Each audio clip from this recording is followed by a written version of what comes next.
What's up, YouTube? It's me, the Artisan MC, and today I'm going to review for you Shazam: Fury of the Gods.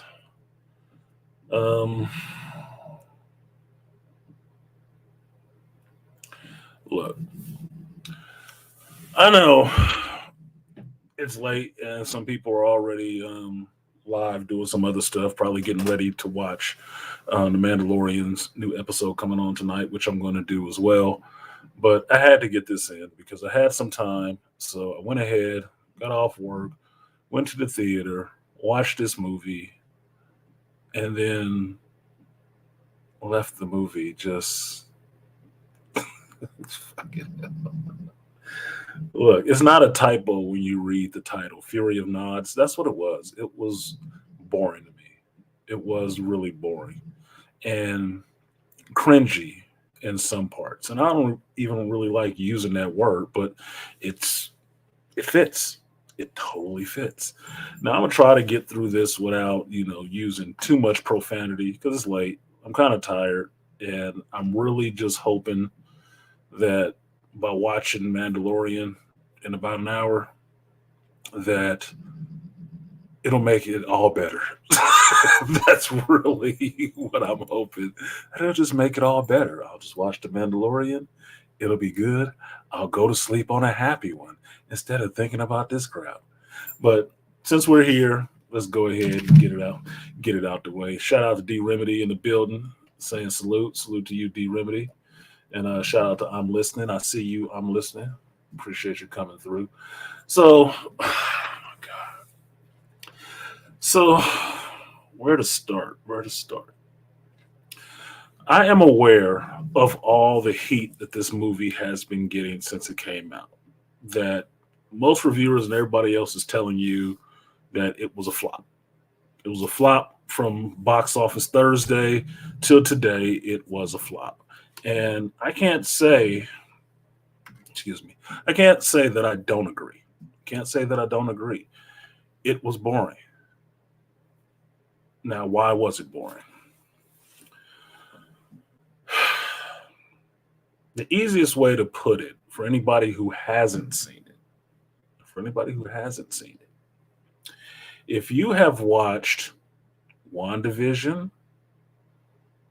um, Avengers Infinity War, House of the Dragon, Game of Thrones, what was the other one I throw in there? If you've watched any of those shows, you saw what was in this movie. Because all they did was rip pieces from other TVs and shows out of it, like scene for freaking scene.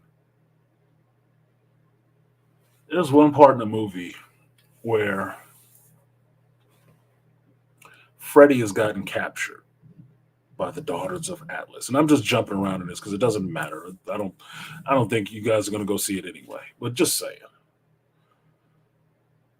she captures Freddy, and she starts levitating Freddy and a piece of the building that they're standing on up into the air. And Shazam, what up, Dr. T? Shazam is chasing after them up into the sky. And you know the only thing I thought of? Oh, that was cute. Ebony Maw did the same thing in Avengers Infinity War. Interesting. Iron Man. I'm like, get the fuck out of here. It was stupid. I saw a bubble being created around a city that looked, I don't know, strangely like, WandaVision's Hex. Strangely like that. And got shrunk the same way. Interesting. They must have been playing Future Fight too. I saw a scene that I thought was epic forever. I didn't want to watch Shazam kids fight two old women. You might as well, because they wasn't kicking the old woman's butt. Dr. T, that old lady was cleaning his clock, shaking him out like a dirty rug. Like a dirty rug. Jesus, dude. It was, look, I'll just say this. There's a part in here that was supposed to be epic. There's a part in here that was supposed to be epic. It really was. When I saw, you know what I saw? I saw a ripoff of something that was epic. That means, for me, there's a scene in here where Lucy Liu's character, which is Callisto, right? One of the daughters of Atlas, she's riding on this wood dragon with blue eyes and a blue mouth, and it's supposed to guard this life tree. And I'm jumping around. Don't worry about it. It doesn't fucking matter. Me jumping around is not going to ruin a movie for you at all. Trust me on this. It's not going to ruin a movie for you at all. Now, she realizes that her sister not Hephaestus. I forgot her fucking name. Hold on a second. Because I want to get the bullshit right. Seeing as how they couldn't get it right. That's Farah. That's Farah, right? Helen Mirren's character, right? And she's mad at her sister for closing this bubble smaller and not encapsulating this big portion of the city. And her sister tells her, as long as I'm alive, that bubble will stay up, which is common magic shit, right? So what does she do behind a bubble that she knows her sister made that is impenetrable by magic? What does she sit there and do on this flying dragon with blue eyes and a blue mouth? She starts blowing blue flame, trying to get through this magical barrier. And the only thing I thought of was, damn, that looked a lot cooler when the Night King did it. At least then, the wall actually came down. That's what I was seeing watching this. A bunch of stolen pieces from other movies and TV shows. And I'm like, is there no originality left anywhere? Nobody has an idea for themselves? I mean, for real, look, I'll show you guys. You see how many notes I made on this? If you can, if you might be able to. You see how many notes I made on this? I didn't make that many notes for a movie I liked. Not for the last crappy one I saw. But all of it is stuff that's just stupid. Like, oh, that was the other movie I forgot. Doctor Strange, the first one. You know, all that cool visual shit that the ancient one was doing? Yeah, they got that in here too. Just the same. I'm like, so you watched Infinity War and you thought it was that cool? Holy shit. I really don't know why this even came out. I really don't know why, outside of the fact that DC or Warner Brothers needed to put out a number 2 of it.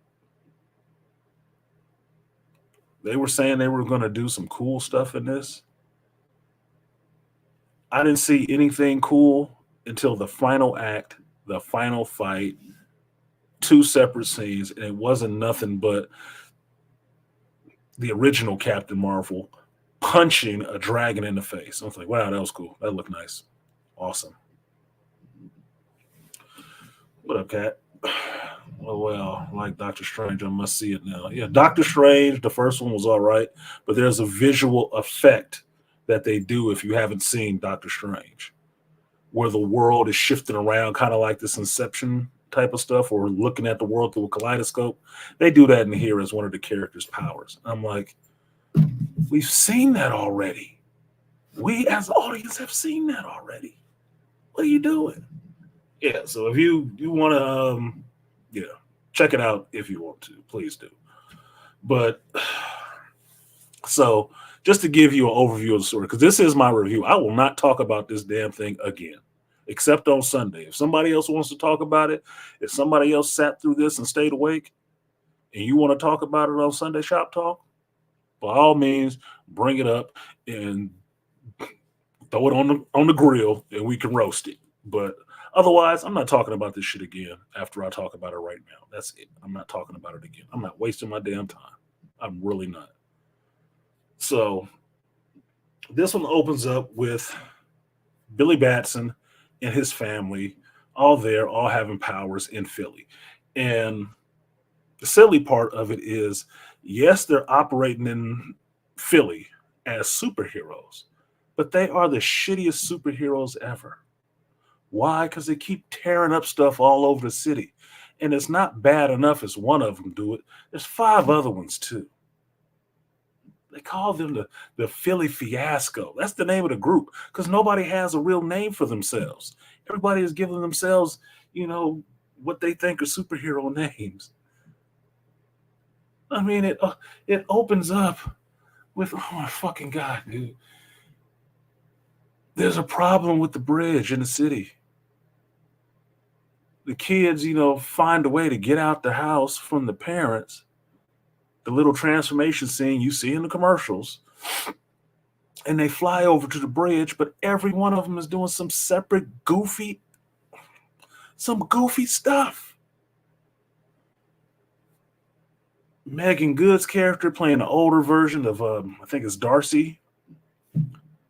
She flies up onto the bridge cables collapsing and everything else. She finds a car, a VW Bug with 4 girls in it. She sees the 4 girls in the car, sees the kitties in the back. Oh, kitties! Grabs the cats and super speeds away to rescue the cats. While the girls are sitting there like, did she just leave us? And then she comes back to rescue them. I'm like, is this character mentally retarded? Is that what they're doing? They're making this girl on the spectrum? And remember that comment, because it'll come back later on. Is she on the spectrum? Because this just seems absolutely stupid for the age that she's supposed to be. Now, not only is she doing that, while the other brother, the Asian one, I'm forgetting his name, is trying to actually, weld the cables together and actually try to save the bridge. He sees some other stuff going on, and it snaps. So he's just like, fuck it. I'll fly off and do something else, right? Shazam is there trying to coordinate everybody like he's the the senior hero. He don't know what the hell he's doing. Pedro is there just grabbing people, super speeding and catching people and pulling them off the bridge, which is useful. Freddy's ass is there saving chicks, trying to take pictures and stuff. I'm like, what kind of dumbass kids are these? The way you set it up in the scene is that everybody's life is in danger, right? The bridge could possibly collapse. There's cables snapping all over the place. And I'm sorry, I'm do construction stuff. I'm in the engineering. If you had that many god dang cables snapping on the bridge, it's in the water. It is in the water. It can no longer support the road deck. It's in the water. Call me a nerd. It is what it is. I'm like, suspension of disbelief is gone right now. I cannot suspend any disbelief on this. What the hell? This is stupid. But in the midst of all of that, these kids is trying to take picture and get dates. Don't believe me? Watch the movie. That first 20 minutes. They get these people off the bridge. The only one who seems like she has a shred of intelligence going on with her is Mary Marvel. Now, they don't call it Mary Marvel in it, but if you read comics, you know who the heck the character is. Mary Marvel. She's the only one who has some sense, is actually saving people and getting them off the bridge and stuff. Everybody else is a dumbass. I'm sitting there watching this. It's like, really? This is what we are doing. Okay. Now, Billy wants to call a group huddle. And say, oh, hey, got everybody off the bridge? Good. Now, let's stop this bridge from falling. Next scene is the bridge in the water. But the kids are all slapping each other 5 and stuff like they did such a good job. I'm like, I mean, do they not understand what's going on here? They must all be stupid. You don't understand what just happened? The amount of property damage, just the bridge collapsing? No investigation, no nothing. Bridge is just wiped out. Now, if that's not bad enough, Rock of Ages looks like the Ninja Turtles hideout or something. Or not even the Ninja Turtles hideout, excuse me. Go further back. The Foot Clan hideout in the original Ninja Turtles movie. You know, stuff strewn all over the place, Slurpees and Gatorade and all kind of shit all over the place. It looks ridiculous. It looks ridiculous. And this is at the Rock of Ages. I don't know what they were going for. I don't know if the actors were having a good time doing this or not, but this seems like the most ridiculous set to be on as a grown adult. Even playing, not elementary school children, high schoolers, playing high schoolers. You know, people who trying to kiss and worrying about having sex and going off to college and stuff. What they did was had them acting like freaking 5-year-olds, maybe 10. It was not cool. The only one that's acting like she got a half a bit of sense is Mary Marvel. Because she's sitting there reading books on, anatomy and stuff like that. Organic chemistry and whatnot. Everybody else doing stereotypical kid shit. Now you get here, you get to the Rock of Ages while they're sitting in there, it looks like they ripped it off from Harry Potter. You got books flying around and stuff and little magic pencils that you can talk to that write out everything you say without any sense. Anyway.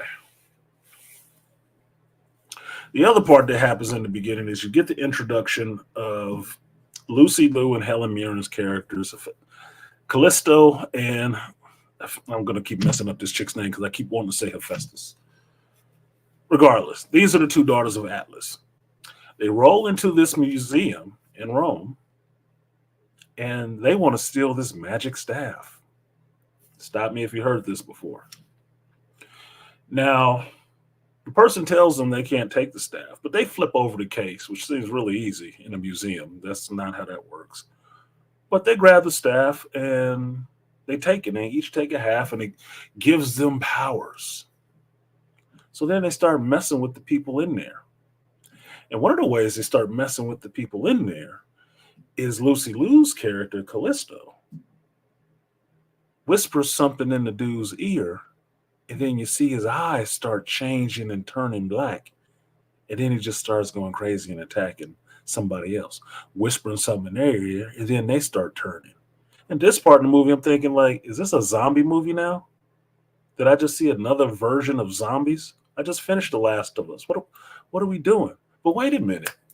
This reminds me of something else again. Holy cow. It reminds me of the Avengers. And Loki and his magic staff turning people into his little drones. Interesting. Hold that thought. Now, they want the staff because the staff, in some way, is the powers that their father once had.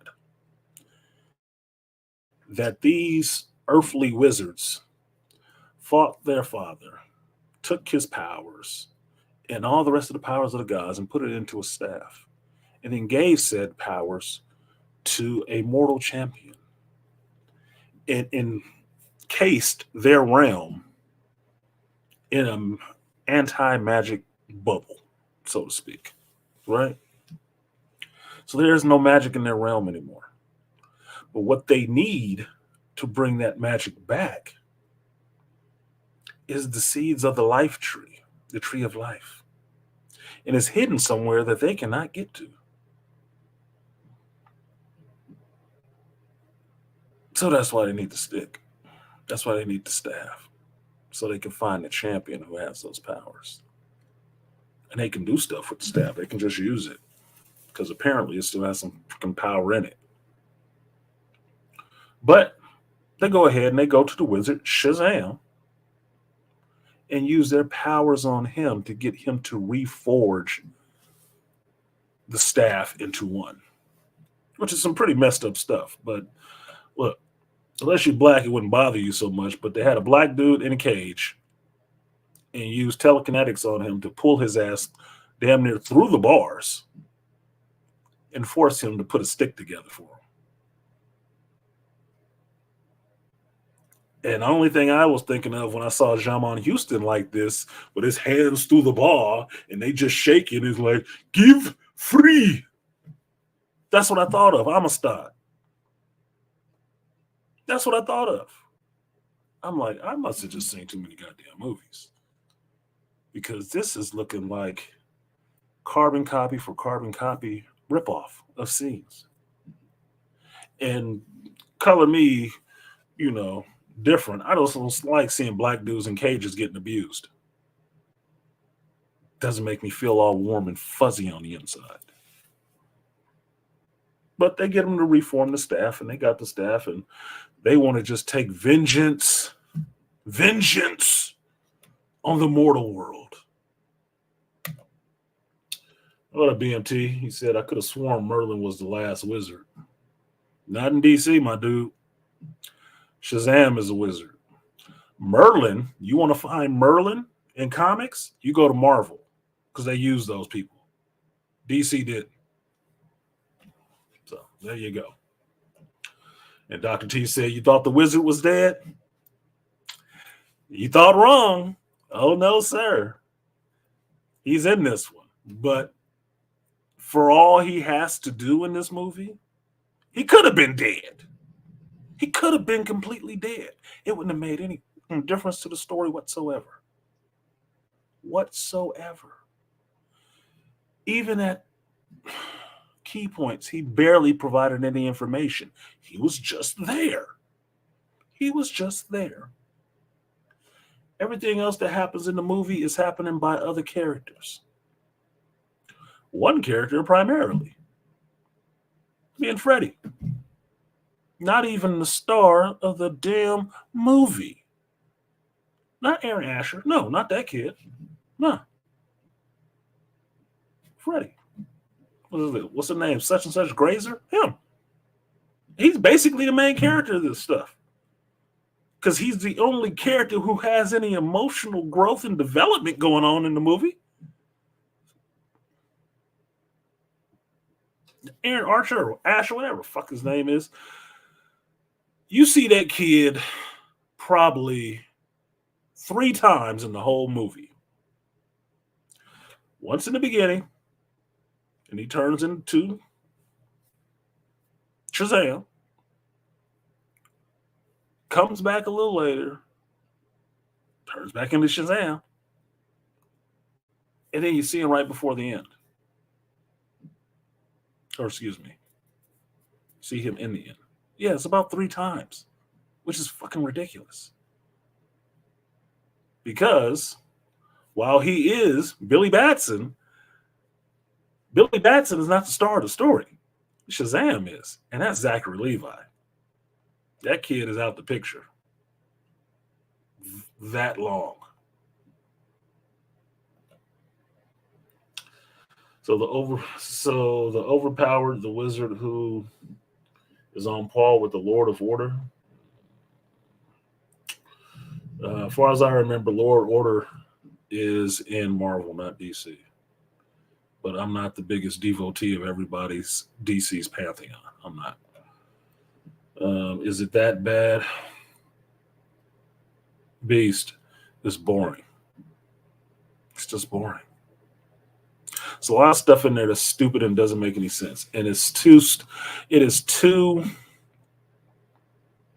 beneath a child level to say it's childlike. It's grown man-child, stereotypical. That's what it is.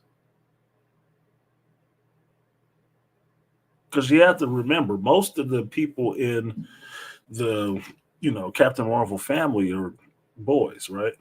So there's only 2 chicks in it. And out of the 2 females that's there, Mary is the only one that got any goddamn sense. Darla, that's her name, Darla, not Darcy. Thinking of fucking Cat Dennings. Darla acts like she's on the spectrum because she's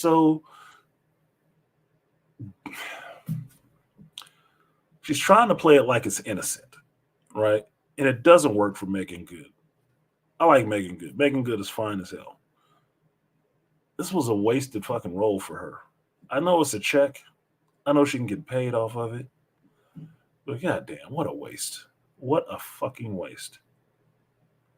Just to be on screen acting like a little dumbass. Ugh, God. Now, I'm not saying she about to win no Academy Award or no Oscar and shit. But this was a waste of her talents. It was. She could have got recast and they still could have paid her. I don't care. But it was a waste of her time to do this shit. A lot of them, it was a waste of her time. Dr. Faith Helmus is Lord of Order. Yeah, I'm forgetting. Thank you, Dr. T. Dr. T was really boned up, and I'm tired. But shit, the Lord of Order wasn't even from Earth. He was an alien. So there we go with that. What do you think about the average? I hadn't even got to that, King Parrish, but thanks for jumping the shark. Because I told him that part would come back. Now that you got the basic setup for this, the three sisters need to find the champions who have the powers that they're looking for. Because when they go back to their realm, how they got out of it without magic, nobody seems to say. But if they're trapped in the realm, closed off by magic, and they go to a cell where they're holding the wizard, doesn't have his powers because he gave it all to SHAZAM. It seems to me, magic-wise, if he created this bubble and you got him in a cell, why'd you kill his ass? Because then the bubble would drop. That's how the magic works, right? Person who created the incantation is the only one who can release it. Unless they're dead. In which case, you'd be free. No, that's not what happens. No, that's not what happens at all. Y'all gonna get me off course with all the rest of the side shit, but I'm not gonna read that anymore. Thank you.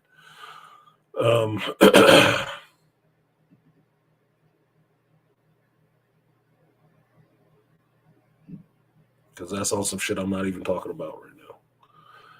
I'm trying to get this movie off my mind or out of my mind and y'all to deal with it.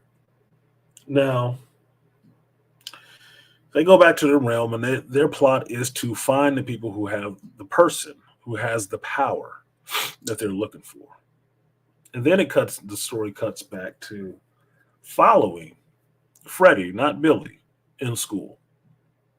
And Freddie meeting a new girl in school who's coming in and wants to, find her way to her class. And Freddie comes in to try to help her with his voice cracking and everything else. Like, I don't know, like maybe he 13, hasn't hit puberty all the way yet. And while he's doing that, he gets, interrupted by the two bullies in the school, the Briars, which I believe were in the last movie, right? The funny part about them calling Briar, I was hoping for a Brandon Briar so far because I was waiting to see some Brightburn action in this because they needed it. I was getting irritated. Now, what these two little bullies do, since Freddie, in the middle of the hall in front of everybody in school, is talking to this girl and trying to help her out, and they come up and try to, shit on Freddie, and he stands up to them. They punch his ass and drop him to the floor, take his crutch and bend it in half in front of everybody in the school. And they're going to throw him in the garbage can in front of everybody in the school until one of the teachers show up. And what do? They just kind of play it off like, oh, what does garbage can do in here? Oh, whatever. Right? And then, they give him back his case. Hey, watch yourself finally, you fail, whatever. And they leave. And the teacher that, yeah, I saw the inside of many of garbage cans when I went here. And just walks off. That's it. Nothing happens to these dudes. Nothing. And I'm like, what the fuck? Now, Freddie continues to talk to the new girl who was Anna, and she's kind of taken by him saying, oh, you're a hero and all the rest of this shit because he stood up. And he's trying to, legit talk to her because he's instantly attracted to her, right? Soon as he walks her to her class, these same dudes throw a ball and hit his ass in the side of the head hard as shit in the hallway and drop him to the floor in front of everybody again. And at this point, I'm sitting here looking at these little motherfuckers like, are these just straight up sociopaths? Is nobody doing anything about this? Like, I remember high school too.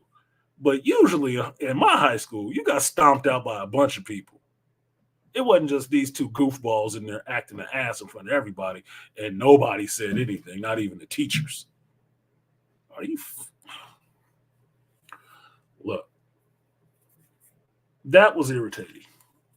The other thing that's irritating is what you find out is that Billy is trying to keep this superpower family group together. Like trying to have meetings and go over, game film, like going over the news reports of what they were doing out there, like he's being a coach or something for superheroes, like he knows what the hell he's doing. And he's getting real anxious because he's getting ready to turn 18. And as it stands, he's in a foster home. So at 18, he ages out of the system. And he's worried he's going to lose everybody, that the parents are going to send him away and everything. Now, this doesn't make any sense for the fact that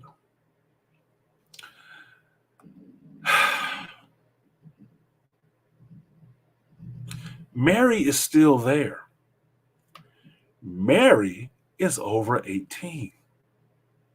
And Mary is still there. And although Mary is still there, Billy is still going through this shit. Oh, my mom left me. My dad left me. Freddie wants to go off and do his own thing. I'm just trying to keep it all together because they could get rid of me. Now, whereas as being a child that was almost adopted, and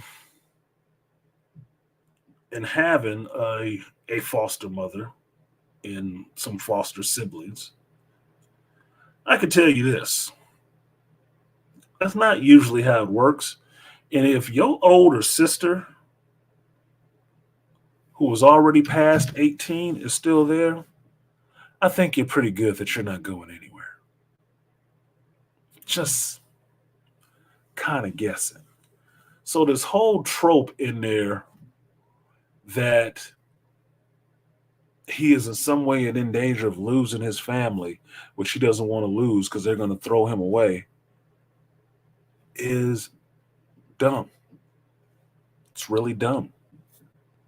Your older sister is 18 and she's still staying in the same house. This ain't cheaper by the damn dozen. She's still staying in the same house with you. She's supposed to be off to college. She didn't go to college to be here with y'all doing superhero shit. That also sounds dumb. Especially since you don't need to be together to use your powers. But that's the rule Billy gave him, that, hey, we all do it or nobody does it. Get the fuck out of here. What kind of sense does that make? So this is his angst through this. He's trying to keep his family together and be a better hero. But he's doing the goofiest stuff. The absolute goofiest stuff.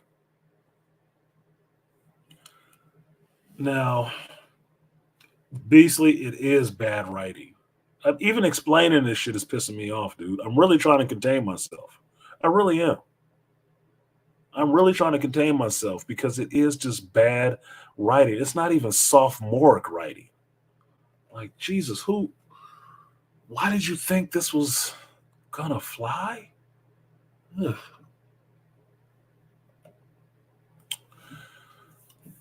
Detroit. Anyway, I'm not gonna say anything. I'm gonna just keep powering through and start reading y'all comments. Now, excuse me. What you end up finding out from, excuse me, popcorn, from the rest of the family's exploration in the Rock of Ages, and excuse me, Freddie's trying to get alone time with the new girl. You end up finding out that the new girl is one of Atlas's daughters. That he has three daughters, and she's one of them. And she was there to try to find that Freddie was supposedly the boy who knows superheroes. She starts getting close to him. And then the older sisters show up. And with this wand of Shazam that they got put together by Shazam, when they hit Freddy with a blast of this, it turns him back into Freddy. He is no longer Mr. Every Power, Captain Every Power, which he calls himself. It's like, that's so fucking stupid. He turns back into Freddy with the cane and everything. So that's their plan, is to find this person, take his powers, and then she finds out there's more than one of them. Oh, awesome. So all we have to do is take all of your powers, and then we'll have the staff charged up, and we can get the stuff that we need. Now,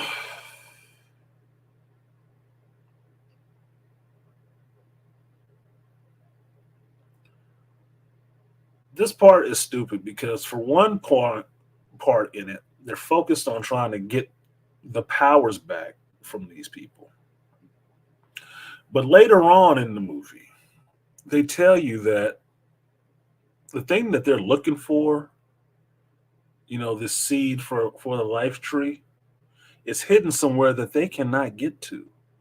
Only the hero can get to it. So it begs the question to me, like, so why would you take all their powers? Because taking all their powers wouldn't get you anywhere closer to getting this seed. Because one, you don't know what the fuck it is. And two, if you did, you couldn't get there without having one of them to get there. So what good is it? Unless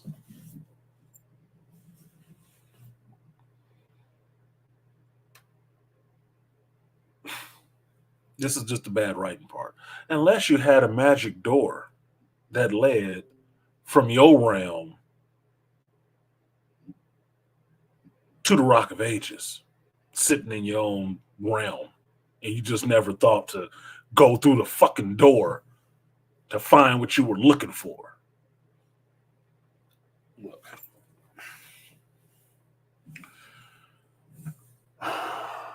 This shit was bad. This shit was so bad. Saying it out loud is bad. It's like, it's jumbled in my mind as bad as it was jumbled on the screen.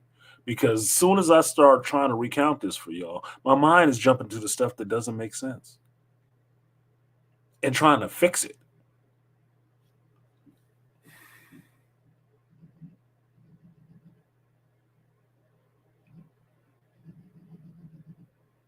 Let's just put it this way, just to end it off, because I don't want to read all of this. I really don't. I really don't want to read all of this. This is just sapping my fucking energy. Put it this way. One of the cringe moments in the movie, one of which that Detroit or somebody else was mentioning here, is that Billy wants to get invited into the Justice League since he's had lunch with Superman and shit, right? He wants to get invited to the Justice League. And once the wizard, Shazam, finds out what's going on and Freddy is actually brought to the same prison that he's in, He uses a little bit of magic that he's not supposed to have, but he pulled off a little piece of the staff that they had him reform as a splinter and used it to find the person responsible for the staff being broken.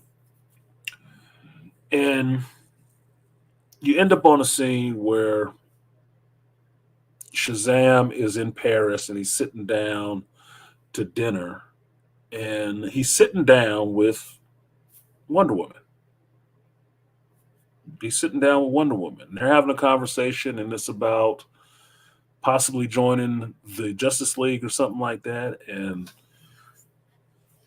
Shazam is really trying to, mac to Wonder Woman a little bit, right? That he likes her. Well, can we seal the deal with like a kiss or something like that? And when he pops a mint in his mouth and goes to try to kiss Wonder Woman, because you don't see her face, you see her back, you see her hair. When she turns around, you just see from the top down, right? You don't see her face. Then when he goes in to try to kiss her, it's Jamal Houston's face on Gal Gadot's body or somebody's body. So basically, you got this black man's face with this hair in a female's body. That shit was so fucking insulting. I was like, what in the fuck is this? Now, mind you, 3 seats down from me, I got a man and his son watching this shit. The kid is probably 7 or 8. Probably 7 or 8. Now, I didn't look down there, but I could see in my peripheral. The kid was squirming. The little boy was squirming. Like, oh. Yeah, that's the same thing I was doing, kid. The same thing. Like, oh my God, what? Ugh. And they didn't just show it once. They had a long conversation. They just lingered on it. I'm like, what kind of goofy, absolutely insulting thing is this? This dark-ass black man's face with the beard and stuff and all of Wonder Woman's hair and her body and boobs and stuff like that. And he just, and it doesn't even look like good fucking CG. I'm like, the insult to this dude ain't gonna stop. Not this movie. Oh no.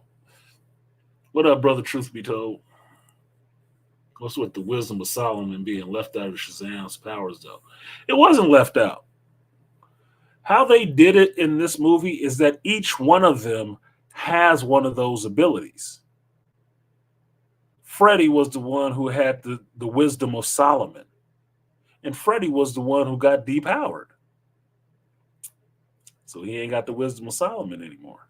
He's still smart, but he don't have the wisdom of Solomon.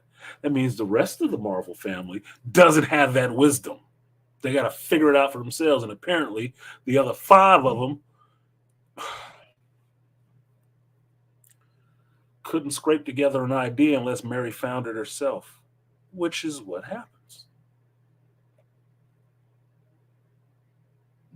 They're just useless, even with powers. Now, that was one cringeworthy part.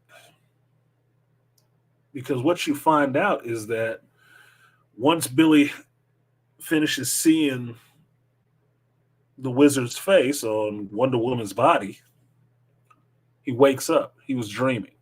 It wasn't Wonder Woman.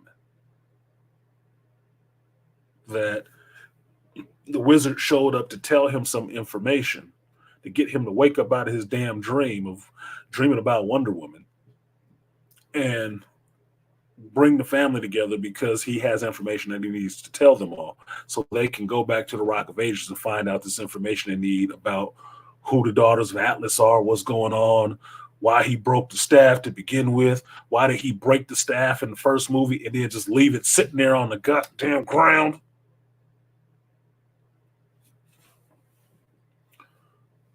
It's like makes him the most incompetent hero. That's him making his own problems. Because even as a kid, he didn't know, look, this magic rod that this dude was using, they gave me powers that this guy was going to take over the world with. I broke it and I left it sitting at the carnival on the ground.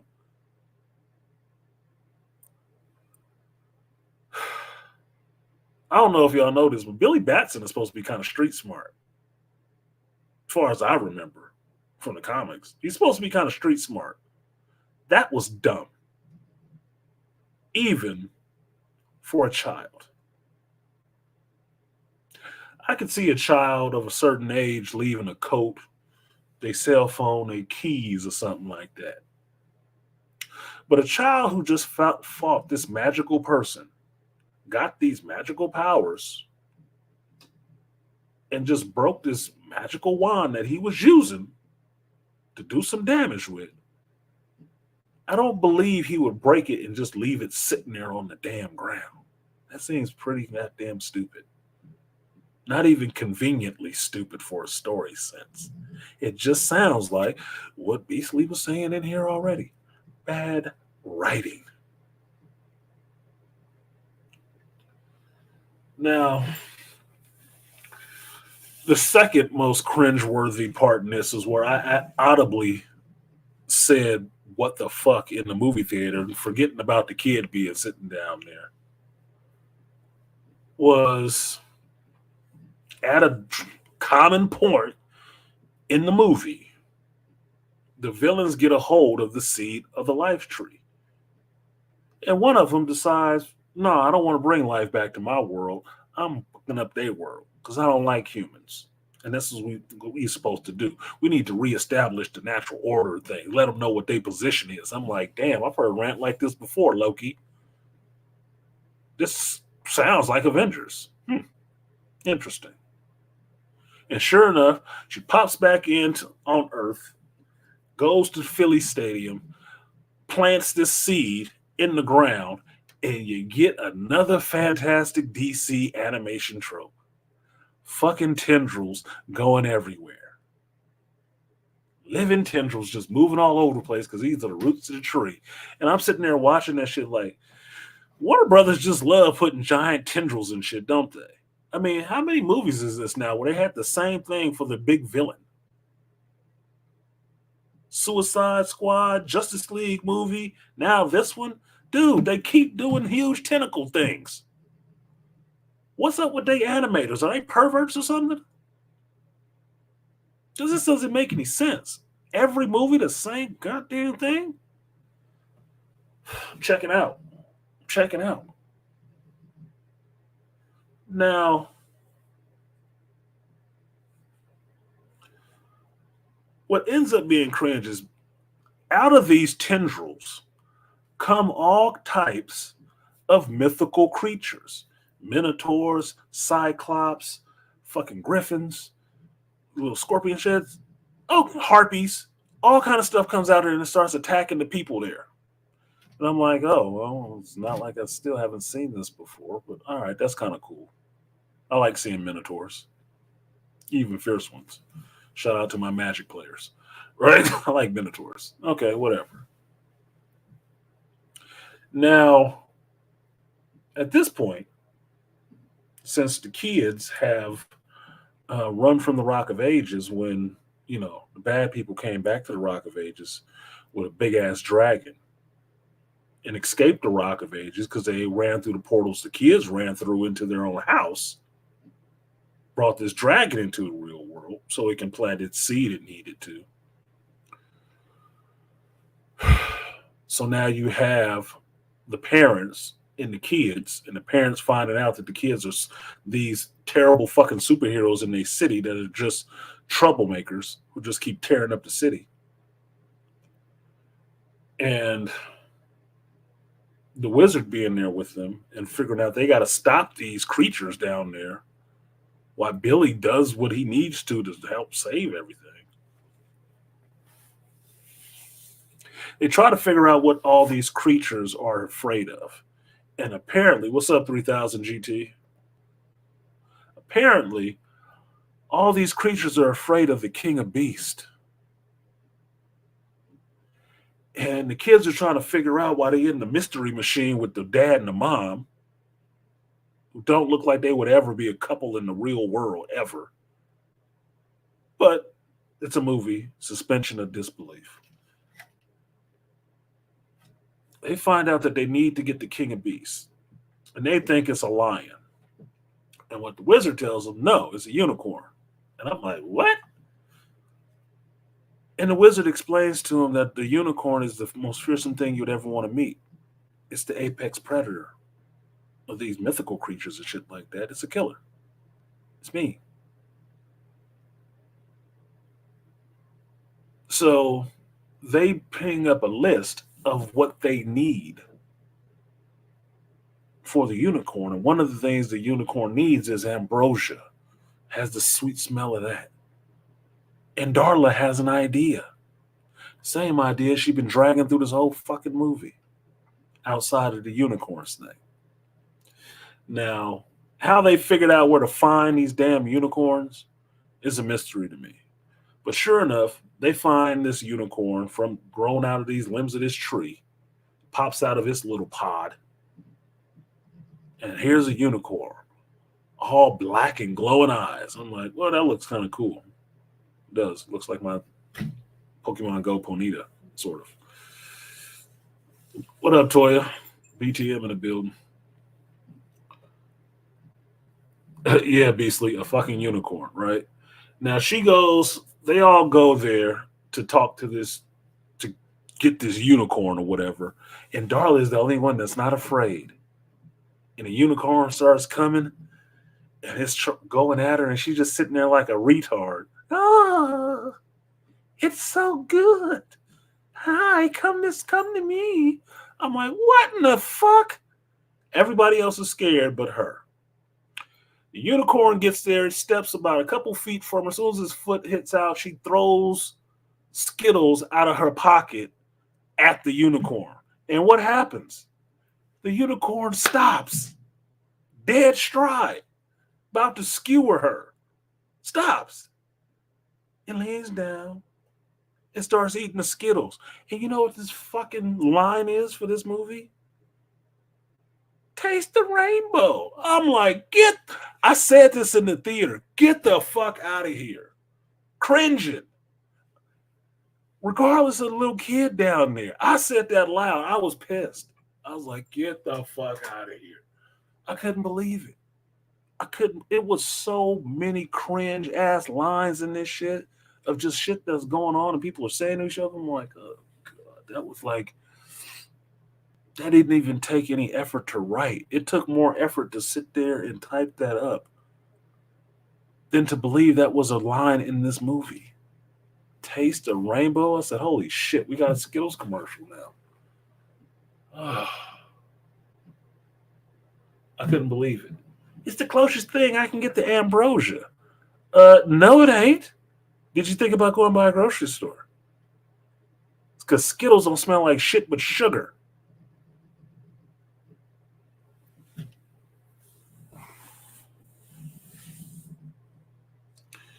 Detroit, you said you were rolling. You better than me. I wasn't laughing at all. I was not laughing at all. I was done. I was checked out. I was asking the waiter for my check. Or I was leaving. No, I was done. That was stupid as fuck. And of course, what up, Art? Doughboy in the building. And of course, in the next scene, all these people are riding these black steeds with Darla right out in front on a black unicorn, skewering the same creatures that came out of the same type of pods that the unicorn just came out of, which doesn't make any fucking sense to me. Why in the hell, even if this is the tree of life, why in the hell would the tree of life spawn the very thing that will kill these creatures that are coming out of there at the same time? Seems like they would get killed. You wouldn't have these creatures. But that's what's happening. Now, skipped over a bunch, but at a point in here, when they're, looking for the unicorns, the fomenting tension between the sisters pops up. Now, at this point in this movie, these three sisters, one Caucasian, one Asian, one Latina, one old, one middle aged, one young, is looking a lot like the Foundation TV show to me on Apple TV with the three Cleons. That's what it was. Three versions of the same person, just at different ages. And if you watch the Foundation show, that's what you saw. There was an older Cleon, there was a middle aged Cleon, and there was a young Cleon. And they all took turns teaching each other. But that was still just a ripoff of Aeon Flux, where they raised their own clones of themselves and taught those clones everything they needed to know until they got old and died, and the clones took over. And they repeated the process again. But anyway, the sisters end up having an issue, and Lucy Liu, Callisto, who has the dragon with her, whose breath incites fear, decides she want to kill off all these humans and take over this world. And the older sister kind of falling back, like, no, this ain't what we're supposed to be doing. We just, supposed to be rejuvenating our realm. Fuck all that. We need to kill all of them. We can start it here in their realm. I don't agree, sister. You off the edge. She kills her. Or so you think. Why? Well, she uses the dragon's tail, and the dragon runs the sister through. Now, these people are supposed to be gods. I don't know why a mystical dragon's tail would kill her, but it does, so to speak. You think she's dead for a while until the movie itself kind of remembers the fact that if she died, there is no dome anymore because she died. She created it. So if she died, it goes away with her. And the movie remembers this later on when Billy wants to get her help to stop her crazy Asian sister. And she tells her sister, as long as I'm alive, this force field will never go down. So we should have known you weren't dead earlier? Like not 5 minutes before, 10 minutes before? We should have known you weren't dead, right?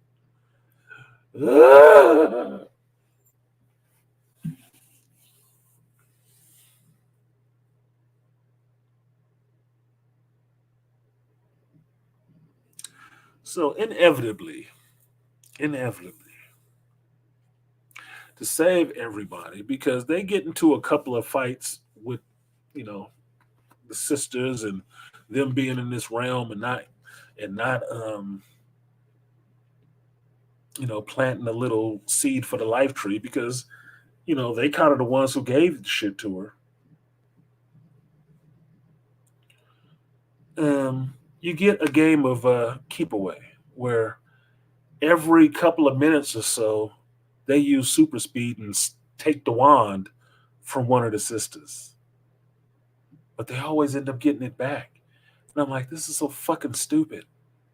I'm watching a game of steal the bacon with superheroes, and they keep snatching this thing and giving it back, and snatching this thing and giving it the fuck back. It is childish. Childish. And I'm just waiting for, like, what's the point? What is the point to all of this shit? You get to the end. Billy has enlisted Helen Mirren's character's help to, instead of bringing down the dome, he just wants to shrink it because he figures out that since the dome absorbs, ricochets his power, and the staff absorbs it like a battery, he's just going to overload the battery. So he has her shrink the dome down. And then just he and the other sister, Callisto, on the dragon in the world tree is still there. He's, made you look, stolen the staff from her again. Like, get the fuck out of here for the fifth time.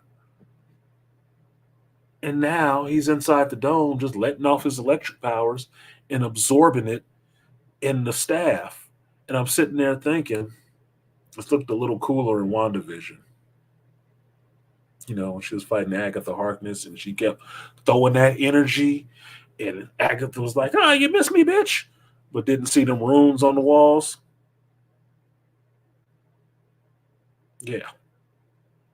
Yeah. So this gets into the part that actually looked decent to me, where Shazam is actually fighting this dragon.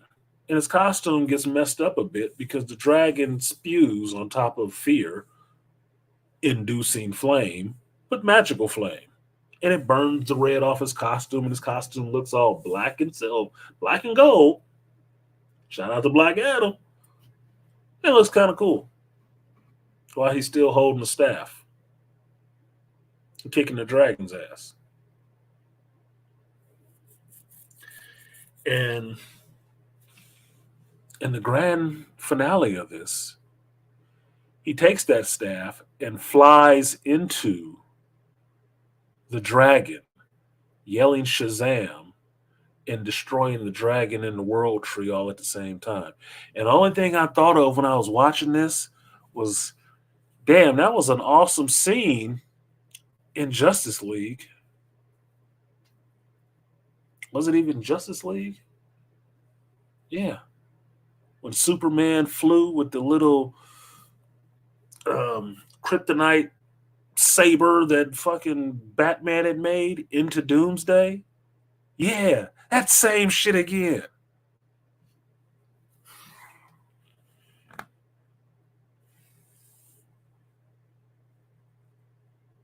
Same fucking thing. Again.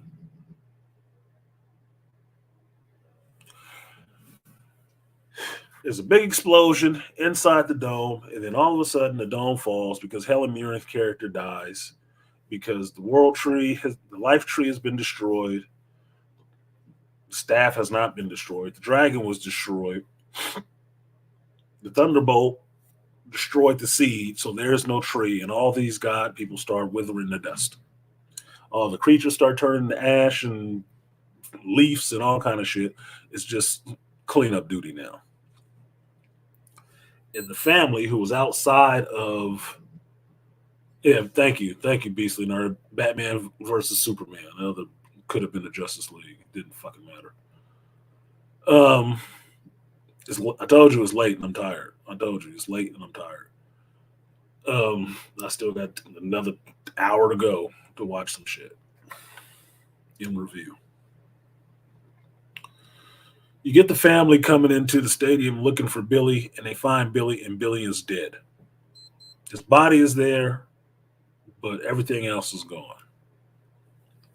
The wizard Shazam shows up, and somehow, they get back to the realm of the gods because they feel they should bury him like a god. He was a hero, and he was a god. I'm like, no, he wasn't. He was a fucking kid with powers. They get back there, and they bury him in the same place that these sisters were. And they ask about, is there anything that they can do? And the wizard tells them, no, there's nothing they can do because the staff doesn't have any power. You need a spark of a god, and all the gods are dead. And then, wouldn't you know,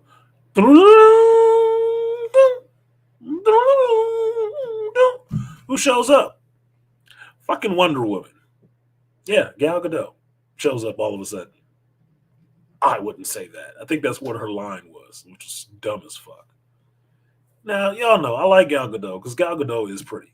A little thin, but she is pretty, right? She does wear the costume well. Fine, whatever, fuck. She walks up, takes the staff from the wizard, grabs it in her two palms, and pounds it into the earth. And apparently she became Thor, the goddamn thunder god all of a sudden, calls down a lightning bolt, that hits the staff and the energy goes into the ground. And sure enough, Shazam crawls out of the grave, covered in dirt. Like, why'd y'all bury me? I was only dead for like a minute. Staff is recharged. He's alive. Wonder Woman is leaving. And Shazam, Billy takes his opportunity to shoot his shot at Wonder Woman. Now, this cringe moment is brought to you by Dr. Tiasan Johnson and the stuff that he was just talking about today on his stream. And I was talking about last week that seemed really goddamn funny.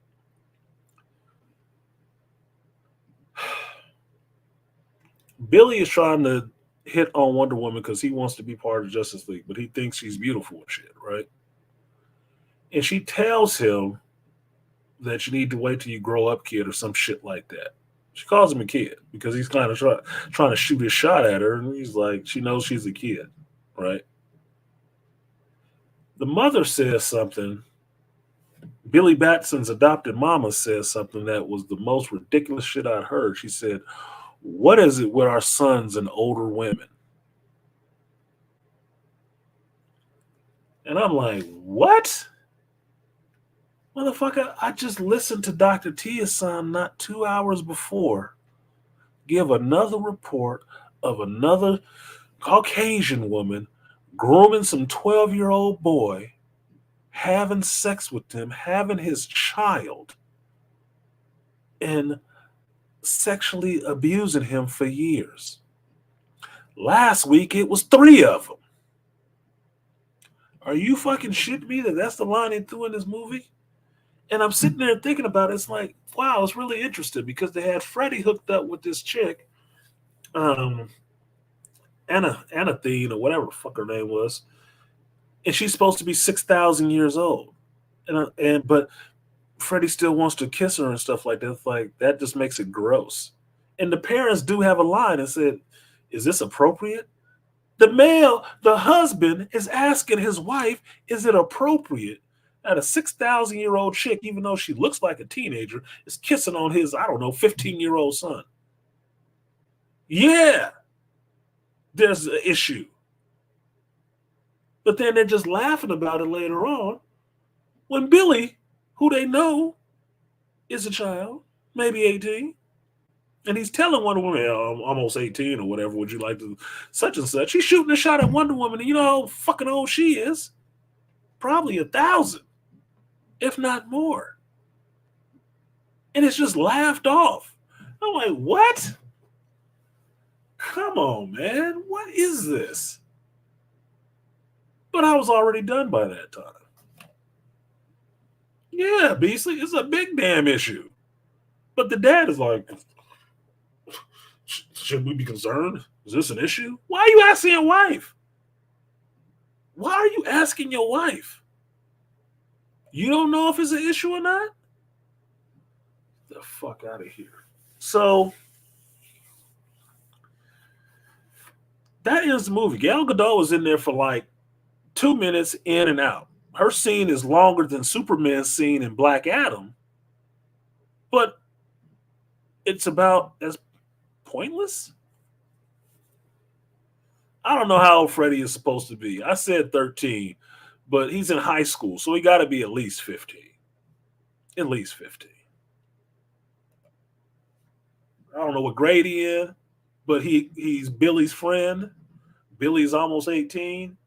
Maybe Freddie is 17. Maybe.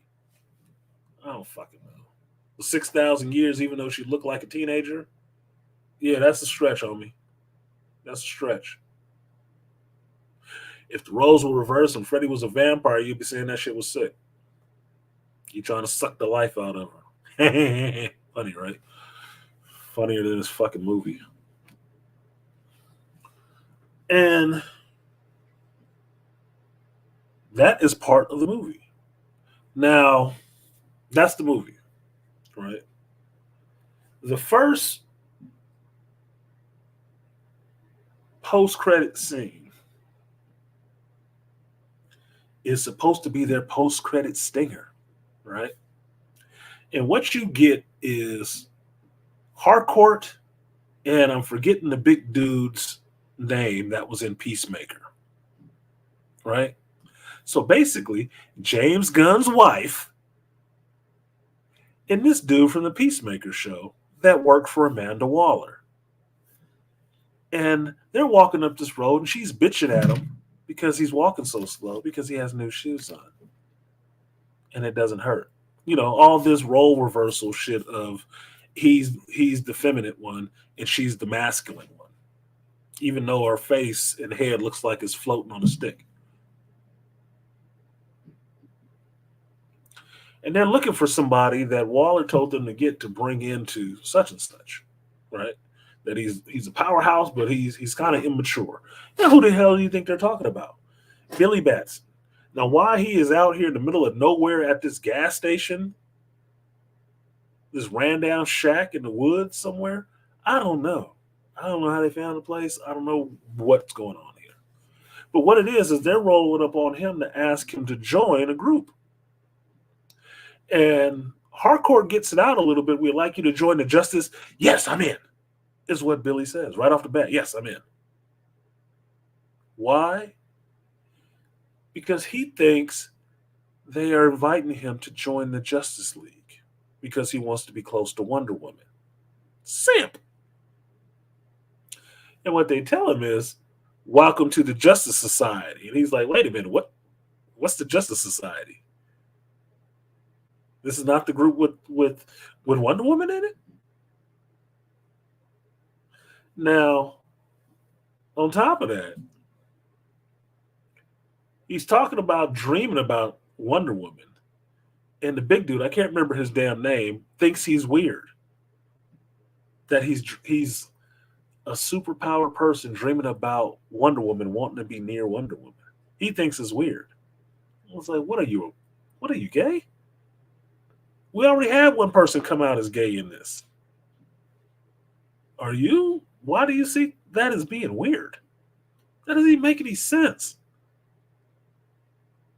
But they want him to join the Justice Society, not the League, not the one with Wonder Woman in it. He want to be in the group with Wonder Woman in it. He's not in that group. And he starts looking up names that they probably should have picked something better. And one of the names he finally settles on at the end was like, the Avengers Society. Wow, that sounds good. And I'm like, what? Oh my God, dude. What the fuck?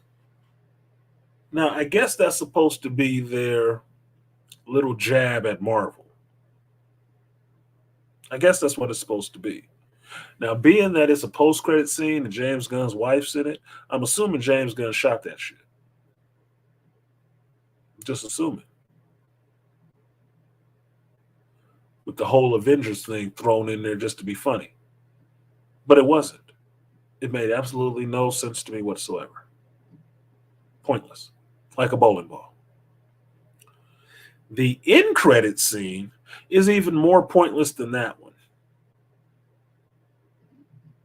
What you get is a trip to a prison, and it opens on a sketch of a dude with a cape and a lightning bolt on his chest with a knife sticking out his neck. And all this scrawled stuff all over the walls. And you pan around, you see the back of somebody sitting in this room with all this stuff scrawled on the wall, and then you hear a voice. And the person sitting there turns around, and it's Mark Strong as Dr. Sivana. And who is he talking to? Mr. Mime, the caterpillar, sitting in the cell window. And fucking hell. Dr. Sivana and Mr. Mime start talking to each other about what the hell is going on. Why is it taking him so long? He's been sitting in there for 2 years. What happened? And Mr. Mime tells him, look, I was setting some stuff up and it takes a while. I don't have wings or legs. It takes me a while to get around. Now, that part was actually kind of funny because it's a caterpillar, being frank, like, dude, what the hell? It takes me a minute to get somewhere. That part actually made me laugh, right? Like, yeah, no shit. But what he tells him, Sivana is pissed off. He wants to get out. He said, I'm 57 years old, man. How long is it going to take? He said, I'm almost there. Just I need to do one more thing. That actually made me laugh too. It's like, fucking hell, dude. You just went over how long it takes him to get around. He said he got one more thing to do. He'll be right back. And Mr. Mind peace out on him. He leaves. I'm like, what the fuck, dude? Look, funny as that might have been, I don't give a shit about what he was doing. I don't even want to see it. I don't care. Only thing I thought of after that thing came on was like, God damn, thank God James Gunn is coming around. He's going to change all this shit. Look, board wipe. Flashpoint. Let's get it all over with. Let's get it all over with. This is fucking stupid. And that's where the movie ended. That is where the movie ended. The other thing I thought watching it, thank God The Rock didn't do this movie. Thank God. Thank God he tried to do his own franchise. Because you know what I saw on this movie when I was watching the credits? Peter Safran, producer. You know, the same one that's hooked up with James Gunn and going to be running the DCU now. Yeah, he got producing credits on this piece of shit. Just like Walter Hamada. And the director who I'm like, dude, I don't never need to see your name again. And you be happy I'm forgetting who you were. I saw Jeff Johns' name in this shit too as an executive producer. I'm like, of what? It's Drek? Ugh, God. God. And that was it. And that's why I call it SHAZAM, Fury of the Nods. Because I should have went to sleep. I could have went to sleep. Now, I'll say this. Dr. Anwar came on last week and said he saw it. And he was kind of excited about some of the stuff he saw in it. And I'm not the biggest DC devotee. I'm not. If I wanted to talk to somebody who was a big DC devotee, I'd talk to Charles Faulkner, or I'd talk to Artie Emmore. They're big DC fans. I read some DC, but I'm not a huge DC fan. I told you, I like all comic book companies. I'll read anybody's comic, but I'm more in a Marvel house than in the DC one. It's just how it is, right? I was not excited about this shit. This fell so much lower than the first movie to me, I don't even want to watch it again. I'm mad I watched it this time. But I watched it hearing the negative stuff that people were saying about it before going in. But I have to see it for myself. I'm not one of those people that, look, it said on Yelp or Rotten Tomatoes that it was garbage, so I'm not going to see it. No, I'm not that kind of person. I'm going to go see the shit based on me. If I wanted to see it or if I didn't want to see it. That's what I'm going to go do it for.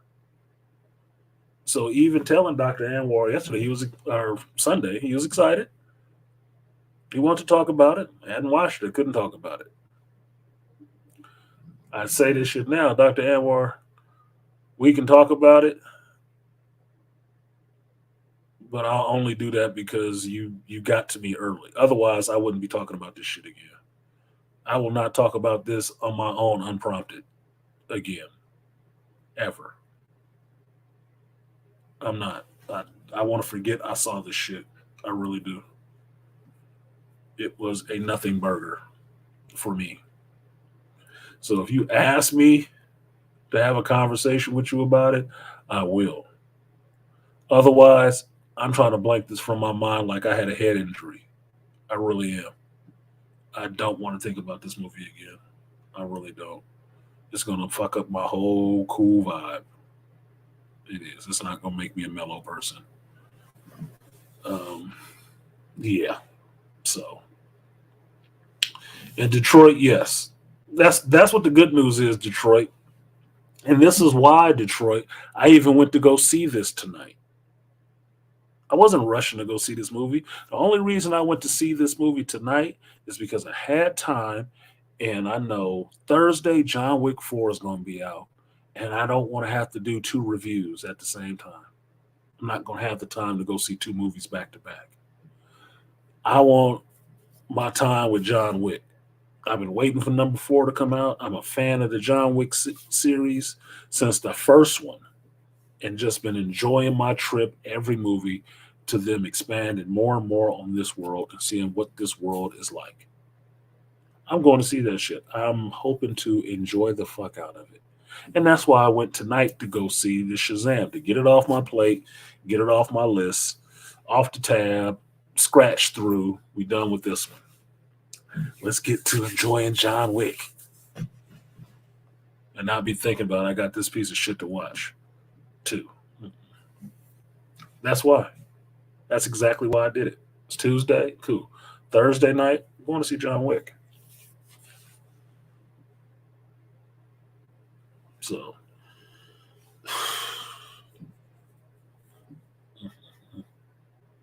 this was a waste of time and a waste of money. Zachary Levi's performance as Billy Batson in a man's body is stupid. And this one, it's stupid. Because most of the time, it's just him. He's not interacting a lot. In the first one, you had Freddie there, so Freddie got to be more goofy and stuff, interacting with this guy who's grown. Freddie was the standout in this one. It was more his movie than anybody else's movie because he was doing most of the fucking acting in the shit. Having emotions, showing his strength, showing his heart, even without his powers. That was all shit that was supposed to be Billy Batson's thing to do. But that's not what you were getting. You were getting it out of his friend, Freddie, who was depowered a lot of the movie. Oh, well. Can't have it all, I guess. You say, me too. I seen that movie on my day off, but I'm disappointed. Yeah, you and me both, Detroit.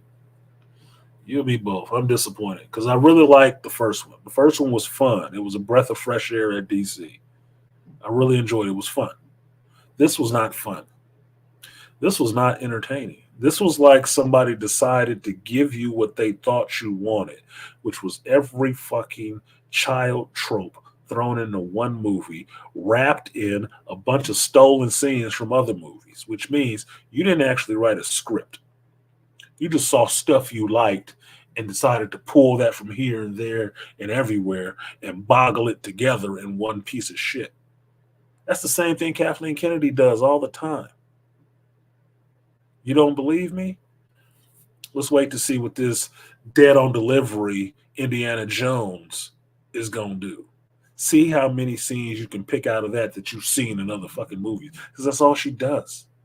She doesn't know how to do her own movies. Because she can't make... People can't write. These people cannot write. And I don't know why. I don't know why. You have a whole profession in Hollywood for writing movies, and you wrote this piece of shit.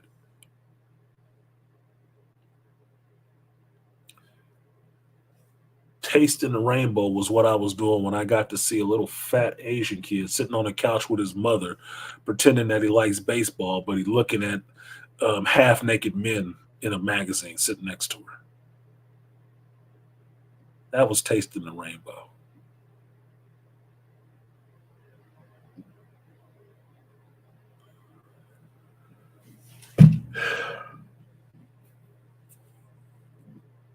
The unicorn shit? Yeah. I actually know that Gatorade gave you money because you mentioned it. That was one of the lines in the movie, too. What is Gatorade? Why the hell did you say that? Product placement. Skittles gave you money. Gatorade gave you money. Who else was in there that they named by name? Like, fuck.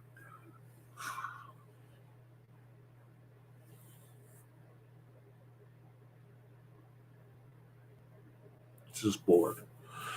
Just bored and terrible. But that's it. That is my review of Shazam 2, Fury of the Gods. I do not recommend you go see this movie.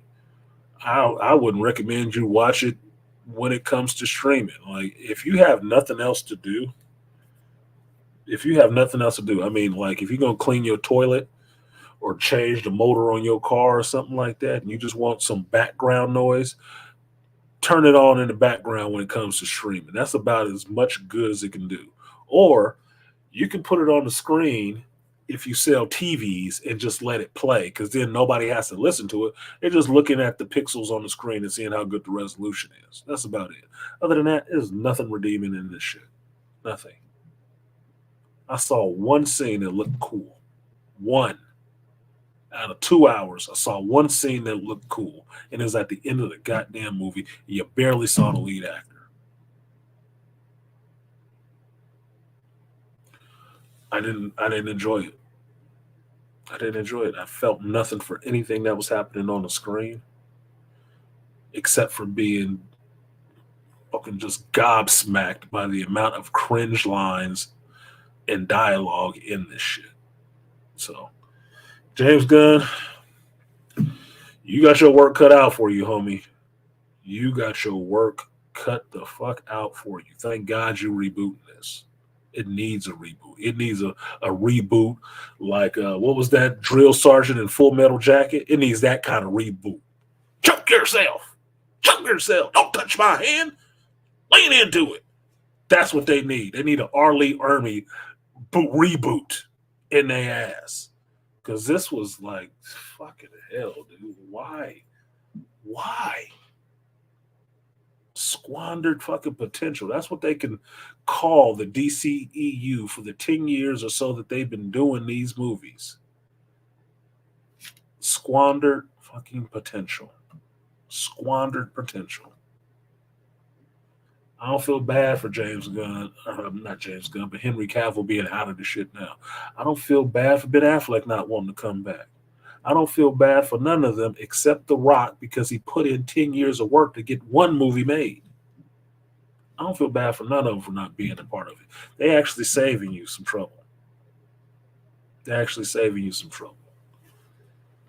Fucking hell. Anyway. Yeah, fat Asian kid looking at half naked men. Yeah. Because he came out as gay and everybody knew it. Oh, we always knew you were gay. Fucking how? Because he was a big roly-poly?